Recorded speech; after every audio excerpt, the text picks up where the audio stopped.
Hello everybody and welcome back to another episode of Sammysnake's Racing School. Now we're on to episode 4 now and we've covered quite a few topics.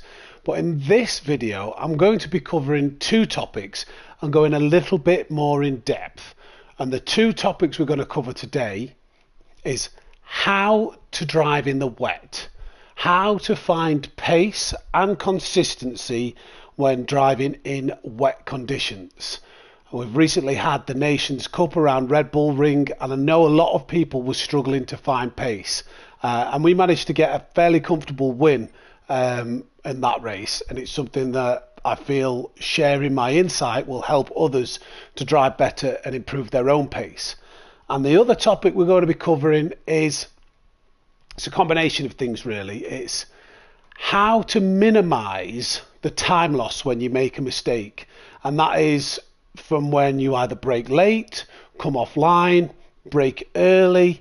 Some of the methods you can do to help minimize that time loss when inevitably you do make a mistake, as we all do, we're all human, but we want to minimize that so in the race it doesn't cost you as much and you can avoid crashing or big time losses to help give you a fighting chance when you do make a mistake. So first off, we're going to cover driving in the wet, and we're going to head to the Red Bull Ring in the rain, and I'm going to show you a couple of things that should really help you find pace in wet conditions. Okay, so here we are, Red Bull Ring in the Ferrari 458 GR3 car.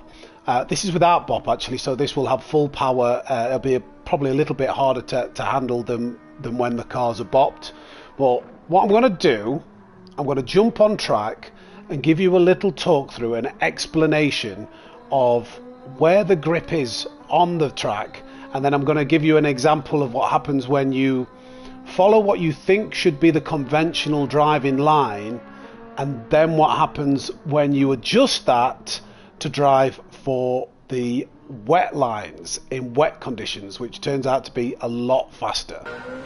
Okay, so here we go. What you may have realized already is that there's a assist on at the moment showing you the racing line. Now I'm using that as an example for you to see exactly what I'm talking about. So when we drive in wet conditions, there is far less grip on this conventional racing line, which all racing cars have driven down here hundreds of times, and there's 2 reasons for that. One, because this tarmac is more worn, when water sits on it, there's less grip for the tyres to grip into. It's shiny, it's almost like ice-like. And the other reason is, if we look at turn 1 here, you see those bits of rubber on the tarmac? When cars come flying around the track normally, as the tyres are trying to dig into the tarmac, they lose pieces of rubber and they fly off the racing line which they're normally on. And where that rubber is, the tyres have an ability to grip into that better. They're like little, think of them as little particles of grip where the rubber on the tyre has something to grip into when it's trying to stop, when it's trying to turn, and when it's trying to accelerate. So the aim of the game is to find the best racing line without using that yellow line, and use the additional grip you've got to be able to brake later, accelerate harder, and carry more speed around the corners. Now, what I'm going to do so you can get a visual representation of how this works is complete a lap, a fairly decent lap, following the racing line.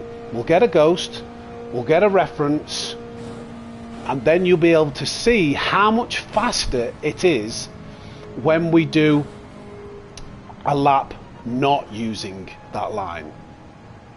So let's jump in and I will meet you after I've completed this lap. Okay, here we go. Let's do our best to push the limits. Oh, it's already losing grip there. Let's do our best to try and push the limits and put a respectable lap in. We still want to be pushing hard. I'm not trying to pull the wool over your eyes here. So we're going to see if we can put together a decent lap without spinning brake just before the 150, nice and early. Get it turning, ease the throttle in. Ooh, you can see back end trying to go there. I'm going to try and follow this line as closely as I can.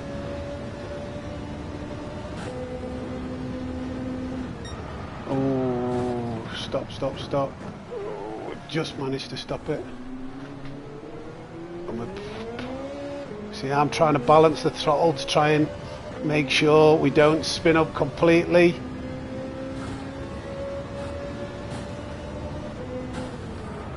Braking there. Turn in, wait for it to grip. It's not gripping. In third gear. Oh, see, I'm really trying to push as much as I can, but it is slipping and sliding all over the place. We've gone wide. Oh God.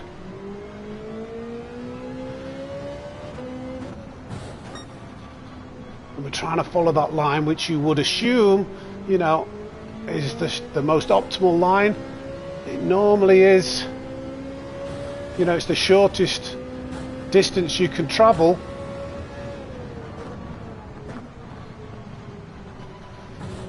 Oh, right, okay. Now, let's see what we can do, because I think that was a fairly decent run. Let's see what we can do off the racing line now. So that was a 142.7. That was literally my first lap. So straight away, I'm going to go to the left-hand side off the racing line. I can brake later. I can carry more speed round the corner. I can get on the accelerator more aggressively. That's half a second straight away. Again, brake later.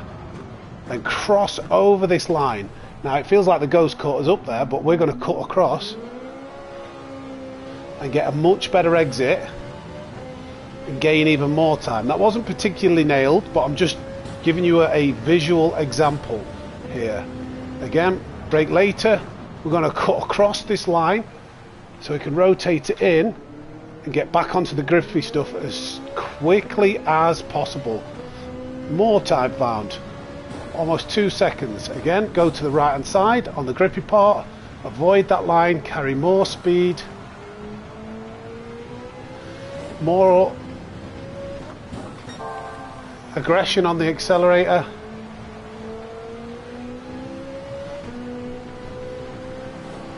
And as soon as we're off that line, we can be more aggressive straight away. 3.5 seconds now. These are literally just my first laps that I've put together. I haven't done anything else.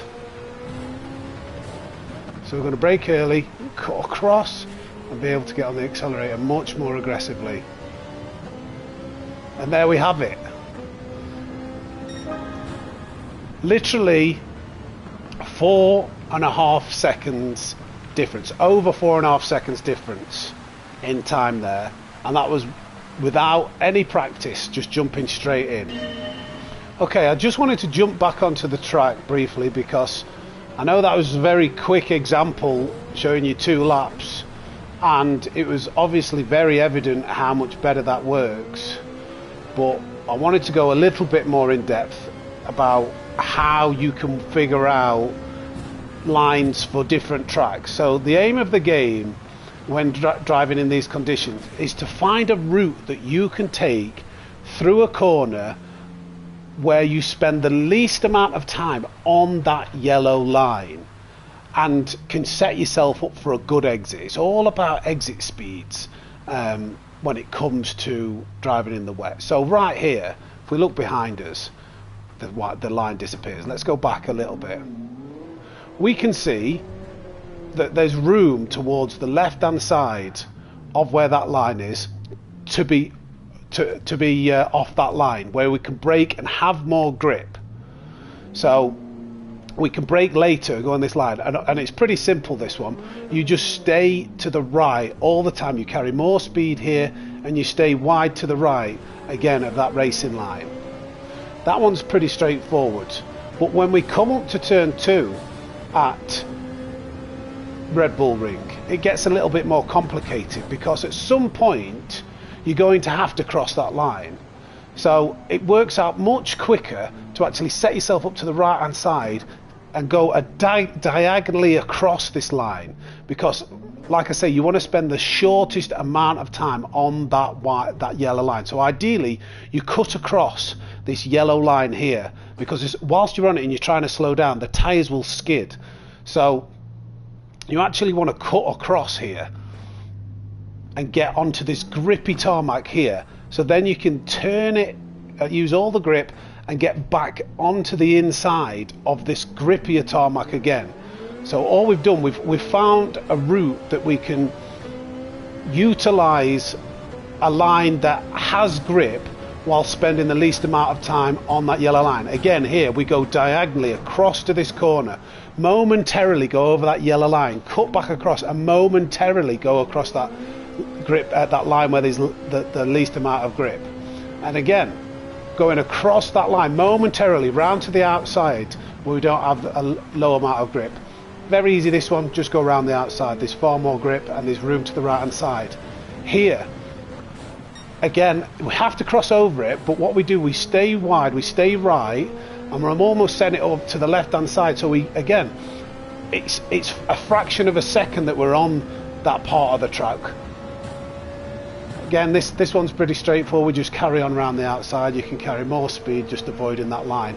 But then again, here we're trying to cut across momentarily, cut that as tight as you can. So the same rules apply to every single track and every single corner when it's wet conditions. Put the driving line on, it's there to use. You don't have to keep it on during the race, but turn it on so you can see where the game is actually registering what is the wet line and what is the dry line.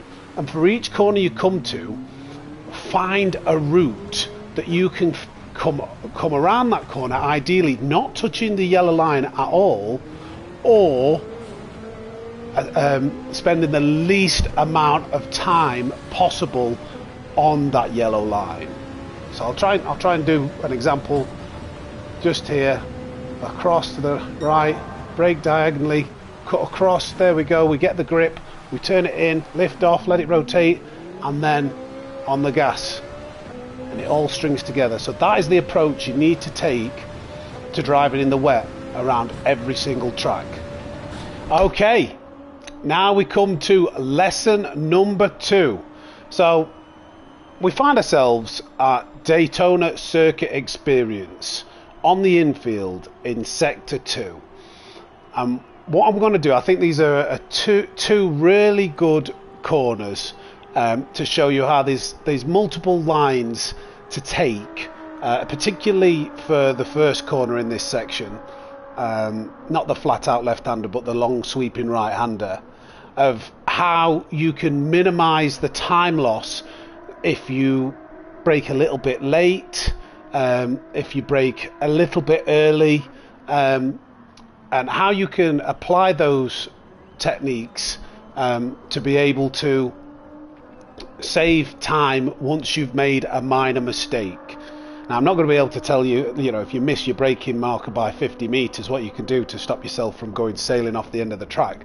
But what I can show you today is a couple of examples of when you're 5 or 10 meters out and you go deep into a corner, if you brake a little bit too early, how you can try and recover some time. And when you learn these techniques, it allows your consistency to be much better, because the margin of error becomes smaller. Once, if you go 5 meters too deep, you know exactly what to do to go, right, okay, I'm going to change my line, I'm going to do this with the vehicle, and I'm going to try and make sure that this corner I still take this corner with a good amount of pace. So I'm going to jump in, give you a talk round of just doing an average sector, hitting your brake markers on point, and what that looks like in comparison to the Ghost. And then that can be used as the reference for when we're a little bit late, a little bit early, and what you can do to still take the corner with a decent amount of pace. Okay, what I'm going to do in this example first, I'm just going to talk you through the braking marker. So I'm not actually going to complete this and set a time, but what I'm telling you is, here, I've just gone past it. Bear with me. for this corner, the braking marker is this patch of tarmac on the left hand side. That is where you want to brake. So that's what we're going to be using as our reference point for our first corner. I need you to know that as we're doing these, so you can see when we get it late and they get it early what happens. And then our next braking marker is pretty much at the end of that tarmac there. I've gone past it again. I'm just slithering straight past it and going too fast. So probably just before that entry road starts to that tarmac there. Okay, so let me show you an example of when you hit the braking markers right, and just take this section without any hiccups really, and you'll be able to see how close that is in relation to the Ghost without breaking any records.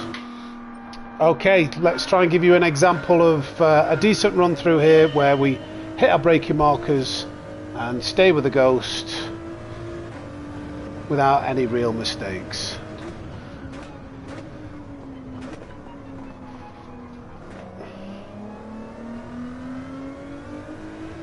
As you can see, pretty straightforward, staying with the Ghost, hit our braking markers, turned it in, nice and controlled.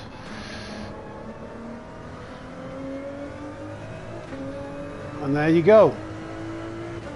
Not really optimized it, you know, to absolutely get the perfect time. As you can see, we've gone faster, but that's pretty much the time you'd expect when you hit your braking markers and you're smooth and run through the corners, no hiccups. So what happens now if we brake a little bit late into turn one and get it wrong? Okay, so I'm going to show you first what we're going to do so you can see the input. So what I'm going to do, as soon as I brake late, the first thing that I'm aiming to do is that I know I've broken late and I'm going to need more tarmac. So straight away I aim to go deeper into the corner. So when I brake late, I'm going to go right, I need to use all of the track.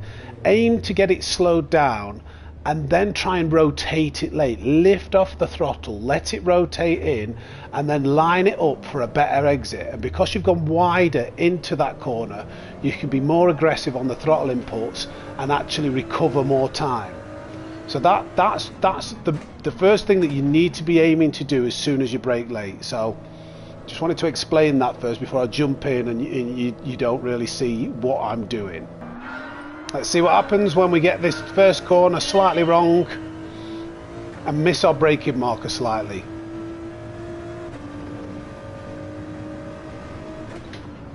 So as you can see, we broke a little bit late there, have to lift off, let it coast, rotate, and then set it up for a more aggressive exit, and we gain some time back at the Ghost.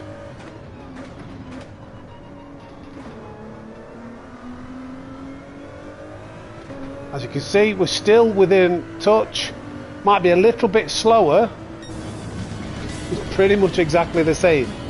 But do you see how that technique works? We go deep, we go, right, okay, I'm not taking the optimal inside line. The best I can do is let it rotate and line it up straighter so you can be more aggressive and get a better exit. And there was hardly any time loss. So, okay. That's the example of what happens when we brake too late. What can we do if we brake early? What's the best method to try and recover time then? Okay, so I'm going to show you what I'm aiming to do in this attempt for when we brake early. So whenever we brake, when we think we've broken on the right point, we're always at 100% brake input. As soon as you realise that you've broke too early and the car's slowing down too much, you still want to slow the car down for the corner, but you just want to get used to being able to brake, but only brake at like 50, 75%. So it's still slowing down, but you're not massively slowing the car down. And then the only thing that you can do after that point is just optimize the line. Try and take the tightest, most efficient line. You're coming into that corner already slow enough to make the apex. So try and take a tight and efficient line to shorten the amount of distance traveled, and just focus on trying to get as best a line you can and carry as much exit speed as you can. once you've made the mistake of braking early, you have lost a bit of time. It's then up to you to try and find that time back by shortening the distance travelled and just carrying the optimum amount of speed. You're going to be well within control of the vehicle. So those are the only things that you really can do. So let's have a go and see how much time loss there is when we brake slightly early. Let's see what happens when we brake 5 or 10 meters too early and try and recover the time. Oh, brake it early, so lift off. Try and tighten that line. Try and get as good an exit as you possibly can. And we're still within touch of the ghost. We've maybe lost a tenth or two, but we're still there. Maybe even got a better exit there than the ghost. So what's this going to be? A 31.7. Again, within a thousandth of the example where we broke too late. So, I mean, we did probably get a better. We took the second corner of that complex slightly better. I think that would have probably been a 31.8, but still, you can see how those methods work. And I want you to get used to implementing those. So when you do inevitably make the mistake of braking too late, too early, you know exactly what to do. So let's run through it. If you brake too late, aim to use the maximum amount of track that you can. You have to commit to going, right, I'm going to go further than I wanted to here. So search for a point that you can actually get the vehicle to on the tarmac, not on the grass. And then as soon as you slow that car down as much as possible, the best chance you've got of being able to get that car back online is using a technique of lifting and coasting. Talked about this when we talked with trail braking in previous episodes, but the tyres have a limited amount of grip while you're trying to slow it down. Force is being used there. When you're trying to accelerate, force is being used there. To get the car turned back online, best thing you can do is, once you've slowed the car down, lift off both the accelerator and the brake and turn it in. Then the tyres are focusing purely on just turning the car. And then once you've got the car pointed in the right direction, try your best to get the best exit with that straighter line and make the time up. Now, if you brake too early, you've got to recognize that you broke too early. Lift off the brakes slightly so you can try and catch up a little bit of time, and again, just optimize the line. You've got control of the vehicle, so you can just try and make up the time by taking the shortest line possible, the most effective line possible, and trying to get a good exit. And those are things that you just need to implement and practice so they come automatically when you're in a racing scenario. And there we have it. Episode 4 of Sammysnake's Racing School over and done for today. Don't forget to check out episodes 1, 2 and 3. I've created a playlist so you can go to my channel and watch all of the episodes and pick up all the tips and pointers that I've been running through in previous ones. But that's it today. We've only covered 2 topics, but I wanted to go into this with a little bit more depth and information as we go through the series. You do need to give more information, so it takes more time to get an understanding across of where to find the pace. But if you are here to the end of the video, thank you so much for watching. Don't forget, leave a like, make sure you're subscribed, and even leave a comment below about what you would like me to give you any tips and pointers about that you might be struggling with. But from the Racing Snake, it's over and out, and I'll catch you in the next one. Take care.